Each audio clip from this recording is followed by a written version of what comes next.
Hello student, Sonu academy पर आप सबका स्वागत है। तो चलिए आज हम अपना न्यू टॉपिक स्टार्ट करते हैं जिसका नाम है सर्वनाम। सर्वनाम किसे कहते हैं? तो सर्वनाम की परिभाषा होगी संज्ञा के स्थान पर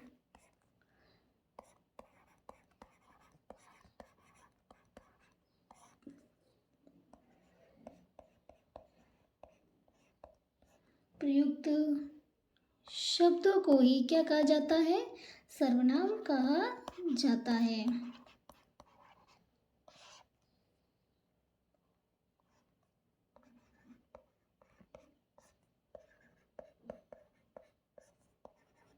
ठीक है, संज्ञा के स्थान पर प्रयुक्त होने वाले शब्दों को ही सर्वनाम कहा जाता है। सर्वनाम शब्द जो है वो कितने शब्दों से मिलकर बना है? दो शब्दों से मिलकर बना है। तो सर्वनाम शब्द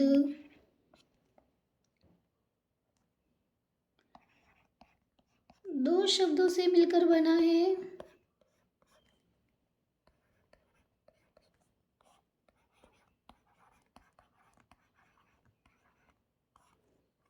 दो शब्दों से मिलकर बना है।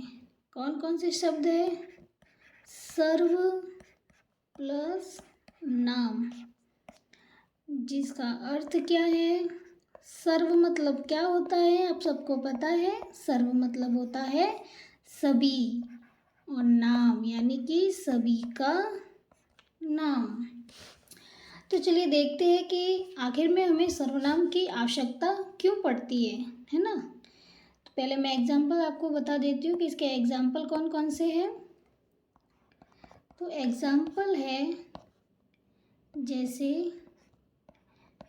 तेरा, मेरा, इसका, उसका, तुम,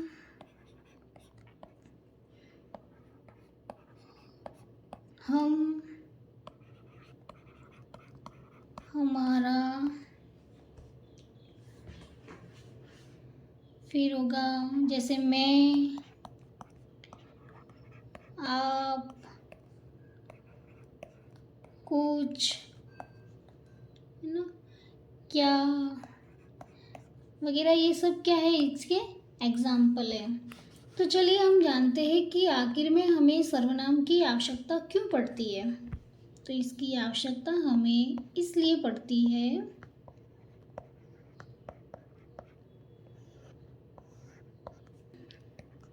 किसकी?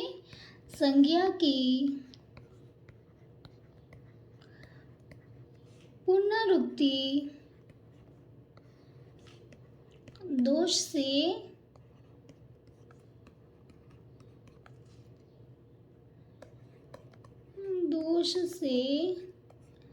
बचाने के लिए सर्वनाम की आवश्यकता पड़ती है। बचाने के लिए सर्वनाम की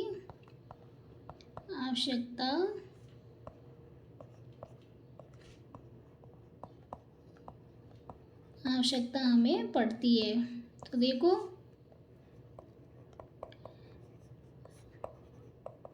चलिए देखते हैं।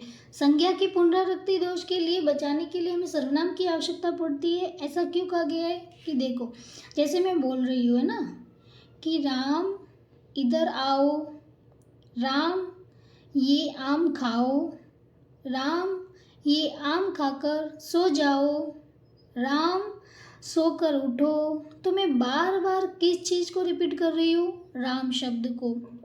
तो इसी राम शब्द को रिपीट ना हो इसके लिए सर्वनाम शब्द का प्रयोग किया जाता है राम के स्थान पर। राम शब्द संज्ञा है ना, हाँ, तो इसीलिए राम के स्थान पर हम सर्वनाम शब्दों का प्रयोग करेंगे। जैसे देखो, राम इधर आओ, ये आम खाओ, और आम खाकर तुम आम खाकर सो जाओ।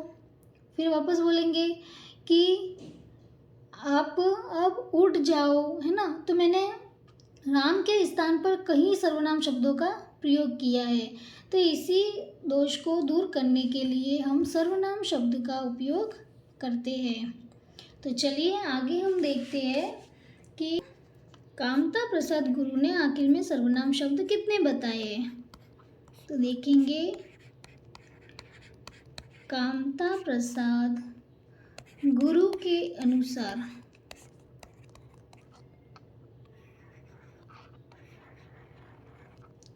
कामता प्रसाद गुरु के अनुसार सर्वनामों की जो संख्या है, सर्वनामों की संख्या कितनी है? 11।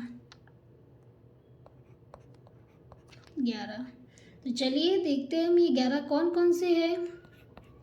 सबसे पहले आएगा मैं, तू, आप, यह, वह, सो, जो, कोई, कुछ, कौन और क्या। ठीक है, ये सारे सर्वनाम शब्द जो है वो कामता प्रसाद गुरु ने बताए हैं। ठीक है, अब हम देखते हैं कि प्रयोग के आधार पर सर्वनाम के भेद कितने होते हैं। तो चलिए आगे देखते हैं। प्रयोग के आधार पर सर्वनाम के नाम के भेद। तो आप कब से पढ़ के आ रहे हो तो आप सबको पता होगा कि सर्वनाम के भेद जो है वो होते हैं 6। ठीक है, तो चलिए देखते हैं ये 6 कौन कौन से हैं। फर्स्ट अपना होगा पुरुषवाचक सर्वनाम। कौन सा? पुरुषवाचक सर्वनाम। सेकंड होगा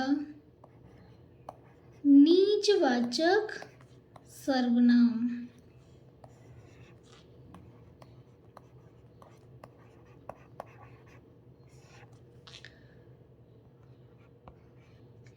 थर्ड होगा निश्चयवाचक सर्वनाम।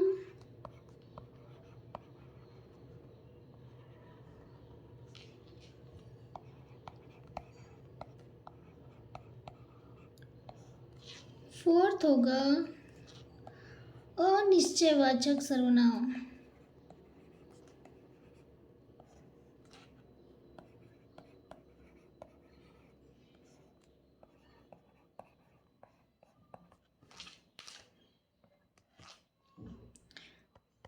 फिफ्थ होगा अपना संबंधवाचक सर्वनाम।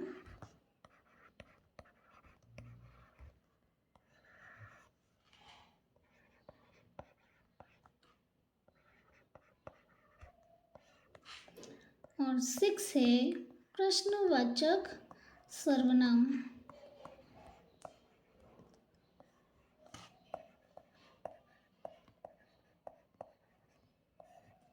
ठीक है, तो प्रयोग के आधार पर सर्वनाम के भेद जो होते हैं वो होते हैं 6 प्रकार के, जिसमें फर्स्ट होता है पुरुषवाचक सर्वनाम।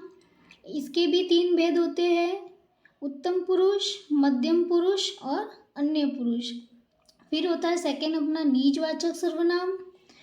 थर्ड होता है निश्चयवाचक सर्वनाम। फोर्थ होता है अनिश्चयवाचक सर्वनाम। फिफ्थ होता है संबंधवाचक सर्वनाम और 6 होता है प्रश्नवाचक सर्वनाम।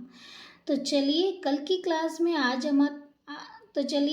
इतना ही काफ़ी है। कल हम सर्वनाम के सभी भेदों के बारे में वर्णन करेंगे। ठीक है, आप इस चैनल को सब्सक्राइब कर दीजिए। Thank you.